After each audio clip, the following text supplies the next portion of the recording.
আসলে বয়স বাড়ার সাথে সাথে তোমার দুঃখ পাওয়া কিন্তু কমে যায় না, বরং তোমার সহ্য করার ক্ষমতা বেড়ে যায়। ছোটবেলায় তুমি যে বিষয়গুলোতে খুব বেশি দুঃখ পেতে, কষ্ট পেতে, বড় হওয়ার সাথে সাথে মানে বয়স বাড়ার সাথে সাথে সেই বিষয়গুলো তোমার একেবারে গা সওয়া হয়ে যায়। দেখো, এই যে আমরা আমাদের জীবনে দুঃখ পাই, কষ্ট পাই, তারপরে এক সময় সেই কষ্ট দুঃখগুলো সহ্য করার ক্ষমতা তৈরি হয়ে যায়। এই যে লং জার্নিটা, এই জার্নিতে আমরা কিন্তু অনেক ঘটনার মুখোমুখি হই, অনেক অভিজ্ঞতা অর্জন করে থাকি। আর এই অভিজ্ঞতার মধ্যে দিয়ে আমাদের ভালো মন্দ দুই ধরনের বিষয়ের মুখোমুখি হতে হয়, মানে দুই ধরনের ঘটনা আমাদের জীবনে ঘটে। কোনো কোনো ঘটনা আমাদেরকে ভেঙে চুরে তছনছ করে দেয়, আমাদেরকে একেবারে মাটিতে ফেলে দেয়। আবার কোনো কোনো ঘটনা আমাদেরকে হাত ধরে টেনে তুলে আবার আবার স্বপ্ন দেখতে শেখায়। ছোটবেলায় তোমাদের সব বিষয়ে অভিজ্ঞতা কম থাকে, তাই তোমরা খুব সহজেই একটি রিলেশানকে প্রচণ্ড রকম আবেগের মধ্যে নিয়ে নাও এবং সেই রিলেশানে তোমাদের কী ভুলগুলো করা উচিত, কী ভুলগুলো করা উচিত নয় সেটা বুঝতে পারো না। আর একটি রিলেশানে জড়িয়ে যেমন তোমরা খুব সিরিয়াস হয়ে যাও, খুব ইমোশনাল হয়ে যাও, আবার সেই রিলেশানটি ভেঙে গেলেও তোমরা কিন্তু খুব সহজে একেবারে ভেঙে চুরে নিঃশেষ হয়ে যাও। তো আমি তোমাদেরকে আজকে সেই টিপসগুলো দেব, সেই পয়েন্টগুলোতে কথা বলবো যেন তোমরা তোমাদের রিলেশানগুলোতে বড় কোনো ভুল করে না ফেলো। আমি এমন সব টিপস দেব যে টিপসগুলো ফলো করলে তোমার রিলেশান সহজে ভেঙে যাবে না। সঠিকভাবে ফলো করলে তোমার রিলেশান কখনোই ভেঙে যাবে না।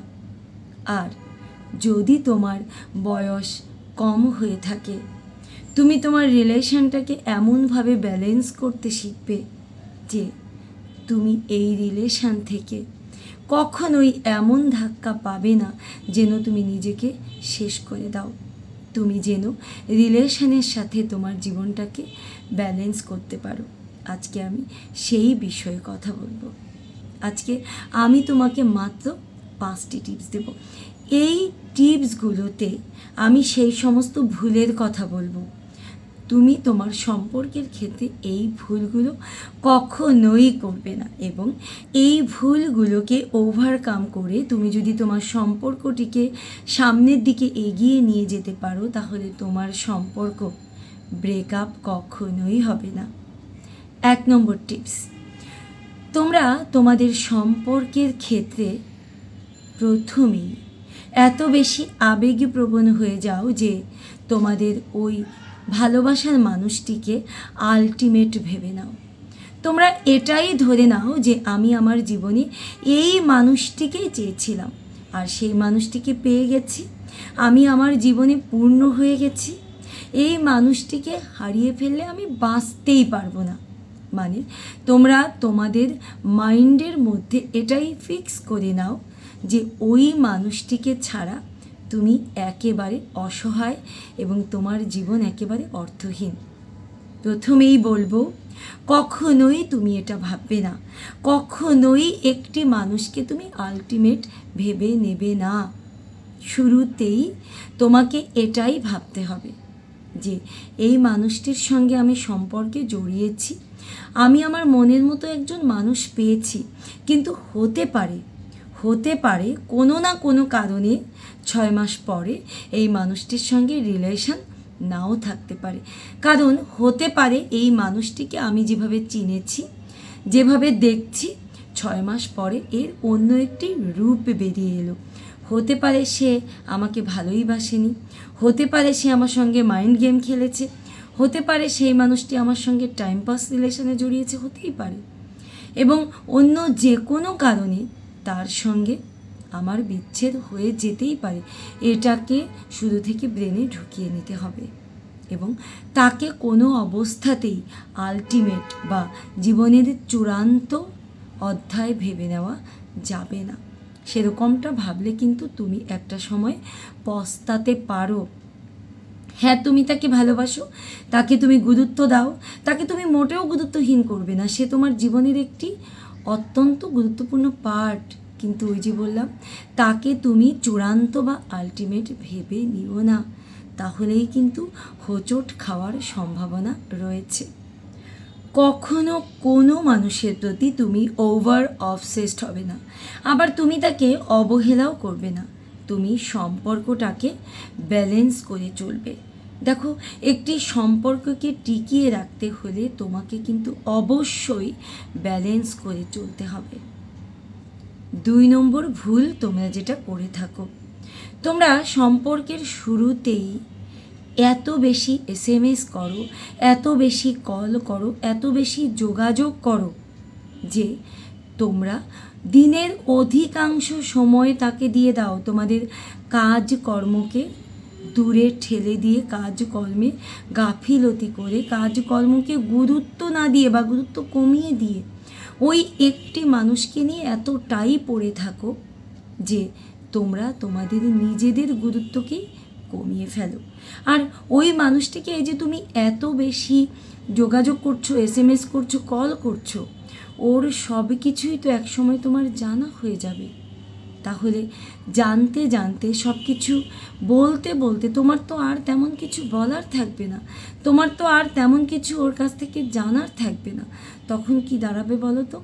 তখন সব কিছু খুব স্বাভাবিক হয়ে যাবে, সহজেই তুমি তাকে চিনে ফেলবে, সহজেই তুমি তার পুরোটা আবিষ্কার করে ফেলবে। এটা ঠিক নয়। তুমি খুব ধীরে ধীরে তোমাদের সম্পর্কটির ব্যাপারে আগাবে, ধীরে ধীরে আবিষ্কার করবে, দেখবে সম্পর্কটা অনেক চমৎকার এবং মধুর হয়ে উঠবে এবং চমৎকারভাবে সামনের দিকে এগিয়ে যাবে। তোমরা 3 নম্বর যে ভুলটা করে থাকো, তোমরা নতুন কোনো সম্পর্কে জড়ালে সেই মানুষটাকে নিয়ে এত বেশি ব্যস্ত হয়ে পড়ো যে তোমরা তোমাদের বন্ধুদের থেকে দূরে সরে যাও। কখনোই এই ভুলটা করবে না, কারণ যদি এমন হয় যে তোমার ভালোবাসার মানুষের সঙ্গে কোনো কারণে তোমার একদিন ব্রেকআপ হয়ে গেল, তখন যদি তুমি তোমার সেই পুরনো বন্ধুদের কাছে ব্যাক করো, তাদেরকে তখন আবার বন্ধু হিসেবে কাছে চাও, তখন হয়তো তারা তোমাকে বলবে যে তুই একটি রিলেশনে জড়িয়ে আমাদেরকে এমনভাবে বাদ দিয়েছিলি বা দূরে সরিয়ে দিয়েছিলি, আজকে ও নেই বলে তুই আবার আমাদের কাছে ফিরে এসেছিস। তারা কিন্তু তখন তোমাকে আগের মতো অ্যাকসেপ্ট নাও করতে পারে, তোমাকে তারা স্বার্থপর ভাবতে পারে। তাই যখন তোমরা রিলেশনে জড়াবে, অবশ্যই তোমরা তোমাদের বন্ধুদেরকে দূরে ঠেলে দেবে না। যদি তোমার ভালোবাসার মানুষটি তোমাকে তোমার বন্ধুদের থেকে আলাদা করতে চায়, যদি তোমাকে একা করে দিতে চায়, তাহলে তুমি জেনে নিও এটা তার ভালোবাসা নয়। সে আসলে তোমাকে ডমিনেট করতে চায়, সে তোমাকে আয়ত্ত করতে চায় এবং সে তোমাকে নিজের মতো করে, একেবারে নিজের মতো করে পরিচালনা করতে চায়। কিন্তু দেখো, মানুষ কিন্তু সামাজিক জীব। আমরা যেমন আমাদের বন্ধুদের নিয়ে চলবো, ঠিক তেমনি আমরা আমাদের পরিবারেও সময় দেব। তাই তোমরা কাউকে ভালোবাসলে এতটা অন্ধ হয়ে যেও না যে তোমরা তোমাদের চারপাশের মানুষগুলোকে হারিয়ে ফেলো। তোমরা 4 নম্বর যে ভুলটি করে থাকো, সম্পর্কের ক্ষেত্রে তোমরা অনেক সময় তোমাদের পার্টনারকে খুব বেশি প্যাম্পার করে ফেলো। বাবু খাইছো, বাবু ঘুমিয়েছো, বাবু তুমি দাঁত ব্রাশ করেছো, তুমি না খেলে আমি কিন্তু খেতেই পারবো না। দেখো, এই ন্যাকামিগুলো না করো না। কোনো কিছুতে খুব বেশি বাড়াবাড়ি কিন্তু ভালো না। যদি এমন হয় যে তোমার মা তোমাকে কিছুক্ষণ পর পর একটা একটা করে খাবার সামনে এনে দিচ্ছে আর বলছে বাবু এটা খাও, বাবু ওটা খাও, তোমার কি ভালো লাগবে? হ্যাঁ, এটা কেয়ার অবশ্যই ভালো লাগে, কিন্তু যে কোনো কিছু যদি খুব বেশি হয়ে যায় তখন কিন্তু সেটা আর ভালো লাগে না। প্রেমের শুরুর দিকে তোমার গার্লফ্রেন্ড বা তোমার বয়ফ্রেন্ড যদি তোমার খুব বেশি কেয়ার নেয়, এক্সট্রা কেয়ার নেয়, শুরুতে হয়তো তোমার ভালো লাগবে, একটা পর্যায়ে গিয়ে তুমি কিন্তু বিরক্ত হয়ে যাবে। তাই আমি আবার বলবো, সব কিছুতে ব্যালেন্স করতে শেখো। দেখো, ভালোবাসার ক্ষেত্রে ব্যালেন্স করতে না পারলে কিন্তু সব কিছু হাতছাড়া হয়ে যাবে। যেমন সে তোমার ব্যাপারে ইন্টারেস্ট হারিয়ে ফেলবে, তেমন কোনো একটা সময়ে তুমি নিজেও কিন্তু অধৈর্য হয়ে যাবে তোমার এই নিজের ন্যাকামিতে। তাই তুমি শুরু থেকে সব কিছু ব্যালেন্স করো। তোমরা 5 নম্বর যে ভুলটি করে থাকো, অনেক সময় দেখা যায় যে তোমরা এত বেশি নেগেটিভ কথা বলে ফেলো যে ওই নেগেটিভ কথার ইফেক্ট তোমাদের সম্পর্কের উপরে পড়ে। দেখো, সম্পর্কে কখনো তুমি এই ধরনের কথা বলবে না যে তোমাকে যদি হারিয়ে ফেলি আমার কি হবে, তুমি যদি হারিয়ে যাও, তুমি যদি হারিয়ে যাও, তুমি ওই মানুষটির সঙ্গে কেন কথা বলছো, তুমি কারোর সঙ্গে কথা বলবে না, দেখা করবে না, তোমাকে যদি আমি হারিয়ে ফেলি, তুমি যদি কোনো মানুষের সঙ্গে বেশি মেশো তোমাকে হয়তো ও কেড়ে নেবে। দেখো, এই ধরনের কনফিউজড কথাবার্তা তুমি কখনোই বলবে না।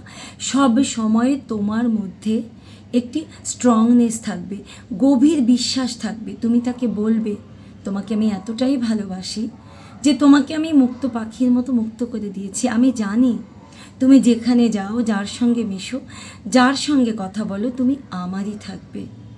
তোমার যতই বন্ধু বান্ধব থাকুক, তুমি যার সঙ্গে ওঠা বসা করো না কেন, আমি জানি তো তুমি আমাকেই ভালোবাসবে।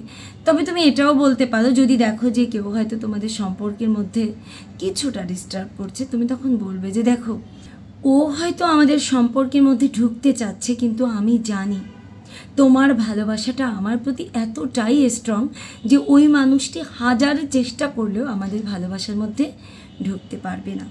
তুমি সব সময় চেষ্টা করবে এই ধরনের পজিটিভ কথা বলার, তাহলে দেখবে সম্পর্কটি আরও বেশি মজবুত হবে।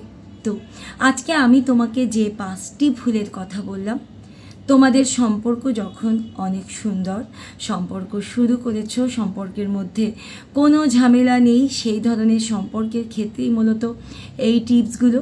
আর সম্পর্কের যখন সমস্যা চলে আসে, সেগুলো তো আলাদা বিষয়, আলাদা ইস্যু, আমি আমার বিভিন্ন ভিডিওতে সেগুলো বলেছি। তোমাদের প্রবলেম যদি অন্য হয় তাহলে সেই ভিডিওগুলো তোমরা দেখে নিও।